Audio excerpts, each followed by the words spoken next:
Alright, so you guys have seen my gel test before, and I typically just use one gel block, one round, etc. But what I'm going to do today is I figure recycling that gel takes a while. I know some of you guys don't know that, but it's kind of a process. But I know a lot of my viewers out there are fans of cheap ammo like me, so what I'm going to start doing is after I do my more scientific tests with the high quality ammo that people really want to know about, I'm going to use that same block one or two more times to test some cheapo, quote-unquote, crap Russian ammunition to see how that stuff performs, because I know a lot of guys out there have a big stash of it for their hits the fan type situations. So we'll see what kind of data you guys can get out of that. First up is going to be the 55 grain Silver Bear 223 round, and that's what we're testing today.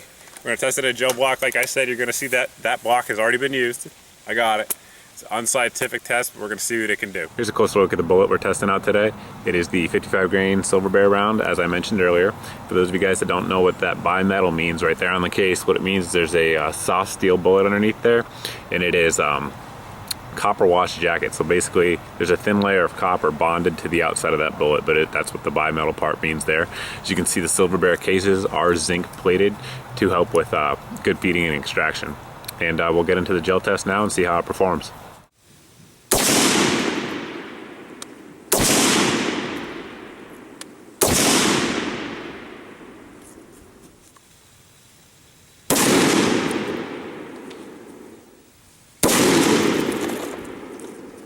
Okay guys, these are really unscientific tests here. The wound track I want you to take a look at is the one in the middle. That's the one that we just fired.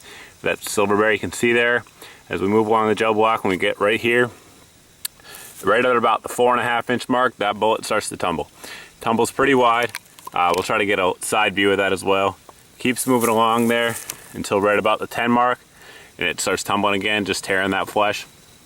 Straightens out, and I'm not sure how well you guys can see that, but right there at the 21 inch mark is where the bullet comes to rest. We'll go ahead and pull it out and take a look at it. I went ahead and pulled the bullet out of the gel block, and as you can see here, didn't fragment at all. The bullet stayed together, and actually it really didn't deform at all. It's almost in its original shape with just a little bit of deformation. I'll kind of pull it around here so maybe you guys can see. It's a little bit oval as opposed to being round, but that's the only kind of deformation it had as it was tumbling through that gel block. All in all, this probably wouldn't be my first choice for defensive ammo, but like I mentioned earlier in the video, a lot of guys like to have a stuff hits the fan type ammo stash, and this stuff's probably a good candidate for that. The stuff feeds reliable in all my ARs, as well as my SLR 106 and other 5.56 chambered AKs. And the performance in the gel wasn't too bad.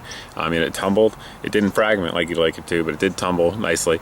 Stopped at 21 inches. I would imagine with a little bit of a longer barrel, it probably actually would have tumbled a little bit more violently, which is always a good thing in terms of terminal ballistics. But as always, if you guys have any questions about this video or any other video I do, feel free to post comments here. You can also post them over at my Facebook page. But thanks for watching. Thanks for subscribing, and we'll see you guys in the next video.